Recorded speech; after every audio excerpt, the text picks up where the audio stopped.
Click করার পরে দেখবেন যে রেজিস্টার নামে যে অপশনটা আছে, সো এই যে রেজিস্টার নাম অপশন এখানে ক্লিক করে দিবেন। সো এখানে ক্লিক করে দেওয়ার পরে এখানে প্রথমে দিবেন হলো ইউজার নেম, তারপরে দিবেন পাসওয়ার্ড, তারপরে এখানে নাম্বার দিবেন, ঠিক আছে। সো ইউজার নেম যে কোনো নাম এসে অক্ষর দিবেন, পাসওয়ার্ড দিবেন, এখানে মনে করেন যে ফোন নাম্বার দিয়ে রেফার কোডটা।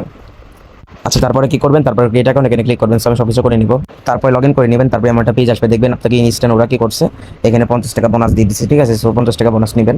তারপরে কি করবেন, এখানে কীভাবে কাজ করবেন, ঠিক আছে। সো কাজ করার জন্য কি করবেন, এই যে হোয়াটসঅ্যাপ প্রমোশন নামে যে অপশনটা আছে এখানে ক্লিক করবেন, ঠিক আছে। ক্লিক করার পরে জিরোতে সেম বেঙ্গলের মতো ভাই, ঠিক আছে। সবাই ওরা দ্বারা কোপ দেন, এখানে সেমভাবে এখন স্টার্ট টাক্সে ক্লিক করবেন। সো এইভাবে করতে হবে। আর এখানে উইথড্রল দেবেন কীভাবে, উইথড্রল দেওয়ার জন্য দেখবেন যে মাই কার্ড নামে যে অপশনটা আছে, সো এখানে ক্লিক করে দেবেন। মাই কার্ড নামে অপশনে ক্লিক করে অ্যাড কার্ড এখানে ক্লিক করবেন। অ্যাড কার্ডে ক্লিক করার পরে এখানে ওয়ালেট, এখানে ওয়ালেট নাম্বার, তারপরে অ্যাকাউন্ট নেম, এই যেখানে ফোন নাম্বার, ঠিক আছে। সেখানে বিকাশ নগদ দুইটা আছে, দুইটার মাধ্যমে উইথড্র নিতে পারবেন। সো বুঝাতে পারছি। আচ্ছা, রেফার করতে পারবেন। এখানে টিমের মানে কি, এখানে মনে করেন যে একটা কমিশন দেবে, ঠিক আছে, ভালো পরিমাণে। সো এখানে 50 টাকা, মানে ফার্স্ট উইথড্রলে মানে মেবি 50 টাকা দিবে, ঠিক আছে। সো ওরা যারা কোপান কেউ মিস দেবেন না।